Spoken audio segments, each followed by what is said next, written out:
নমস্কার বন্ধুরা, আমি প্রণয় আপনাদের সঙ্গে আরও একবার।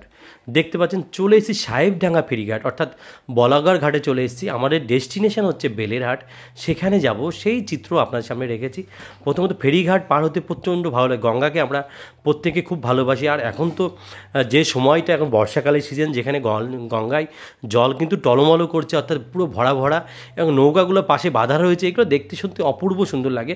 তার মধ্যে একটা দুর্ঘটনা যেটা ঘটে গেছে সেটা হচ্ছে যে এই নৌকাটি কিন্তু দেখতে পাচ্ছেন যেটা ডুবে গেছে, মানে নৌকা তো বলা ভুল হবে, বেশ বড় লঞ্চ টাইপের, যেটা ডুবে গেছে। এবং আমরা কিন্তু ফেরিঘাটে একদম ঘাট পার হওয়ার জন্য যে জায়গাটায় পৌঁছানো দরকার সেই জায়গায় পৌঁছে গেছে এবং প্রচণ্ড সুন্দর লাগছে। এবং চলে এসেছি জিরাট স্টেশন। জিরাট হচ্ছে যে আমার মামার বাড়ি, যেখানে আমার মামারা বসবাস করে, সেই জায়গাটা চলে এসেছি। এবং মামার বাড়ি তো ভারী মজা, কিলচর নয়, কথা তো আছেই। এবং দেখতে পাচ্ছেন জিরাট প্ল্যাটফর্মে আমরা দাঁড়িয়ে আছি। ট্রেন কিন্তু ইতিমধ্যে এসে পৌঁছে গেছে। ট্রেনটা ধরে নেবো, ধরে নিয়ে আমরা যাব বেলেরহাট।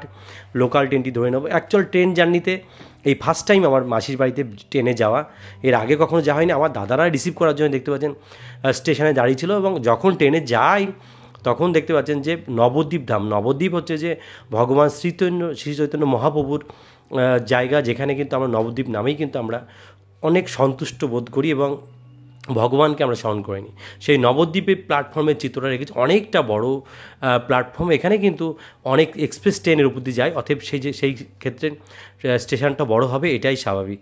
এবং দেখতে পাচ্ছি সেই নবদ্বীপ ধামের উপর দিয়ে চলে যাচ্ছি।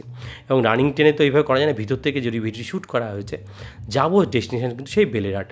এবং এটা সমুদ্রগড় দেখতে পাচ্ছেন, সমুদ্রগড় রেল স্টেশন, যেটা কিন্তু অপূর্ব সুন্দর আমার লেগেছে। সেই বাজারের চিত্র এর আগে আমরা দেখেছি। এবং ফাইনালি কিন্তু বেলেরহাট পৌঁছে গেছে, আমার মাসির বাড়ি। তো এটা কিন্তু আমার খুব প্রিয় একটি জায়গা বেলেরহাট। যদি ভিডিওটি ভালো লাগে লাইক শেয়ার কমেন্ট তো করবেনই। আর আপনারা সবাই ভালো থাকবেন, সুস্থ থাকবেন। নমস্কার বন্ধুরা।